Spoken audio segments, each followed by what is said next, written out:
ભાજપ એવું કહે કે ભાઈ કોંગ્રેસના મત જેમ બને એમ વધારે આવવા જોઈએ, કોંગ્રેસને મદદ કરો. ભાજપે કોંગ્રેસને બધી રીતે આર્થિક રીતે પણ મદદ કરી અને કોંગ્રેસે પણ એમની તમામ સભાઓમાં, એ શક્તિસિંહ ગોહિલ હોય, પરેશભાઈ ધનાણી હોય, બધાએ ગોપાલભાઈને ટાર્ગેટ કર્યો છે. ક્યાંય કિરીટ પટેલને ટાર્ગેટ કોઈએ કર્યો નથી. એટલે મને લાગે છે કે માત્ર ને માત્ર ભાજપ હોય કે કોંગ્રેસ હોય, એમને ગોપાલભાઈને ટાર્ગેટ કરવાનો હતો. પણ વિસાવદરની જનતા ખૂબ હોશિયાર છે.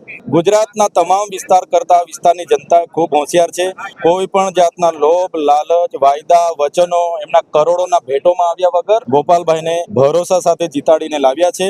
અને કોંગ્રેસને તો ગાલ પર એવી તમાચો માર્યો છે કે કોંગ્રેસના ગાલ આજે લાલ થઈ ગયા. આમ આદમી પાર્ટીમાં વધુ એક ધારાસભ્ય હવે વધારો થયો છે, તો હવે આમ આદમી પાર્ટી કઈ પ્રકારે આગામી સમયમાં કામ કરશે મૂળ સૌરાષ્ટ્રમાં જે પકડ જે બનાવી છે? ગોપાલભાઈ અમારા પૂર્વ ગુજરાત પ્રદેશના નેતા છે. એમની આગેવાનીમાં, ઈસુદાનભાઈની આગેવાનીમાં 2022 લડ્યા છે.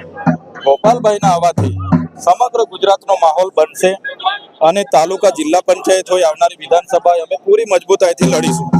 આપના માધ્યમથી ગુજરાતના એવા સારા લોકો હોય જે રાજનીતિમાં આવીને લોકોની સેવા કરવા માંગતા હોય, એમને પણ હું અપીલ કરું છું કે સૌ આપણે સાથે મળીએ, ચાહે ભાજપના હોય, કોંગ્રેસના હોય, જેમને આ લોકોએ દૂર કર્યા છે, સાઇડલાઇન કરી છે, એવા પણ સારા માણસો આવે આમ આદમી પાર્ટીમાં.